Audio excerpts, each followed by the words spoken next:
Well, when you first start out, React can be scary, especially the hooks, like when you start with a functional component. So the hooks can specifically be something that scares you off.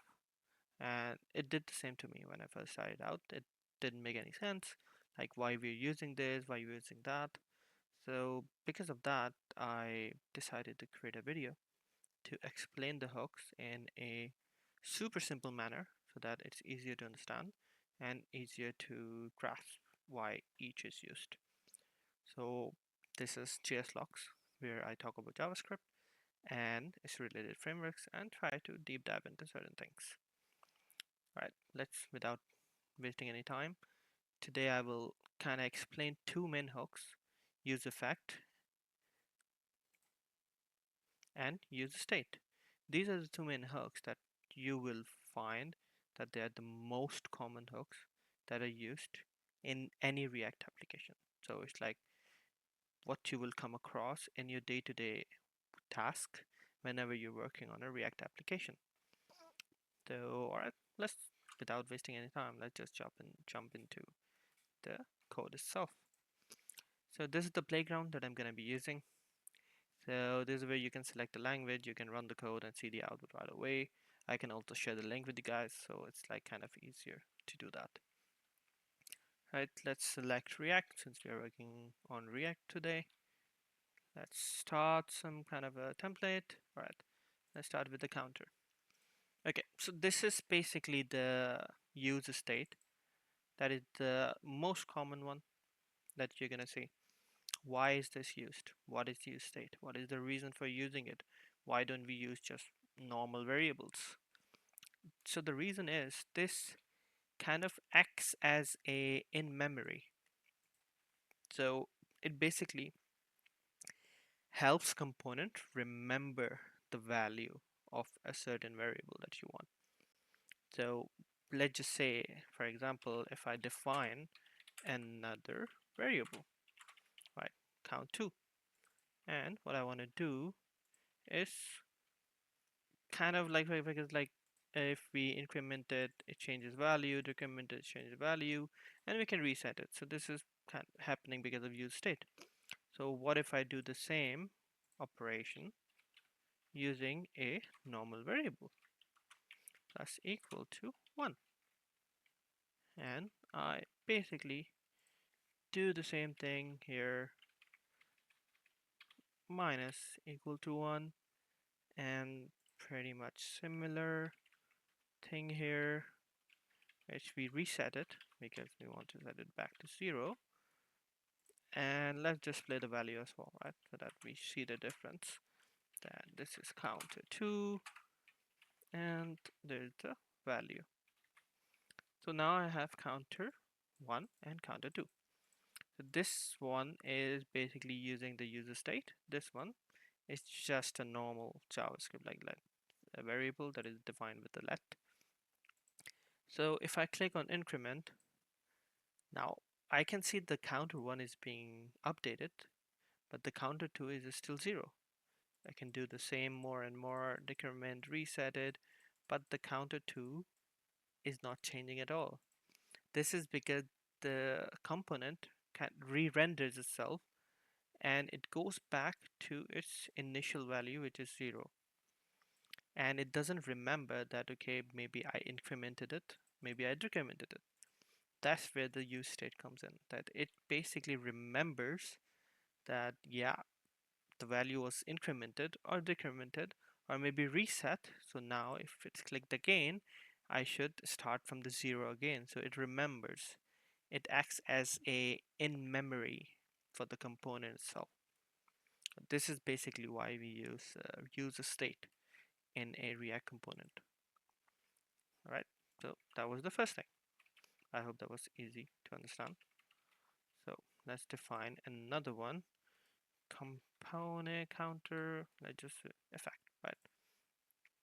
So in this one, let's also update the app itself so that it does this one. So let's simplify it back to the previous version. We don't need this, and we don't need this, and we don't need this. All right, now let's talk about the second hook that we have that I mentioned is useEffect, right? So when do you use useEffect? Why do you need it? So it basically kind of tells the component. It's a way of you telling the component that when this happens, perform this certain action. For example, when this component renders, do this. So when you look at this, it takes another parameter here, which I'm going to talk about in a second. But the first, this is how it looks, that it takes a function inside of it. And let's just console.log it, right? This is the hook, right? So now you see that this is the hook. It's coming in inside the console itself. And if I click on counter, I see it again, then again, and I see it again. So every time the state is updated, I see this console log.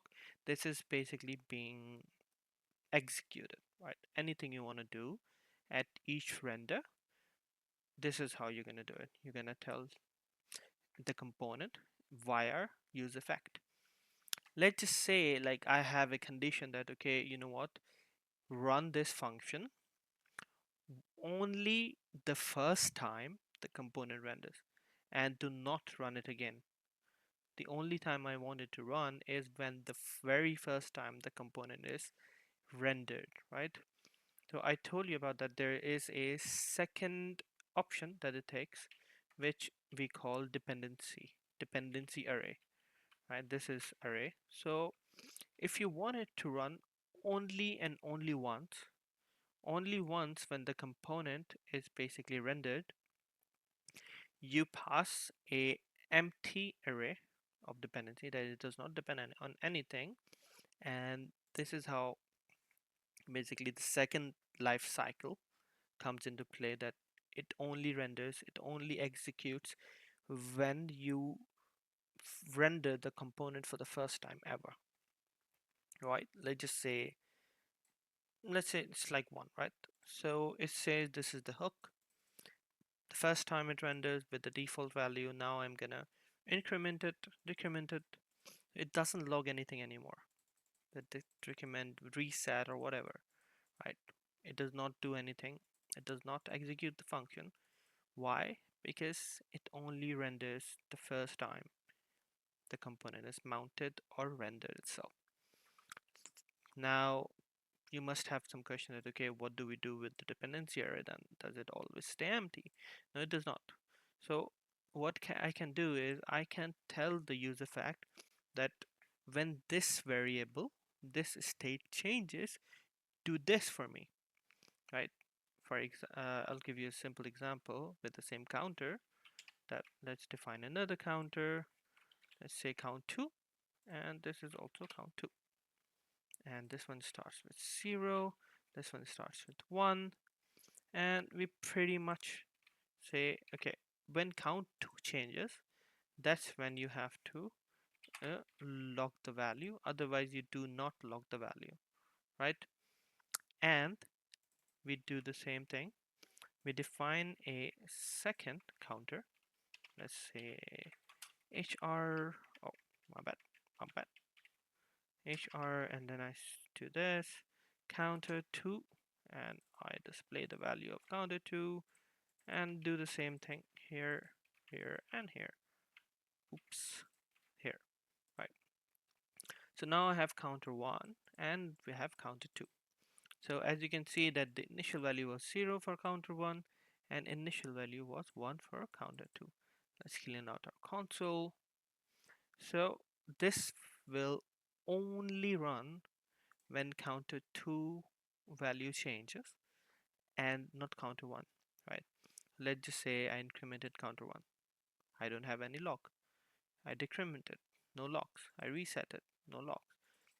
Let's try it again. Reset, no logs. But when I do this,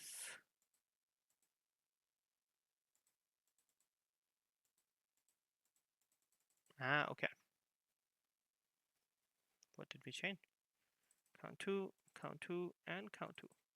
Okay, because we did not change this variable for that purpose. Yeah. All right. So same thing. So that if I increment this counter,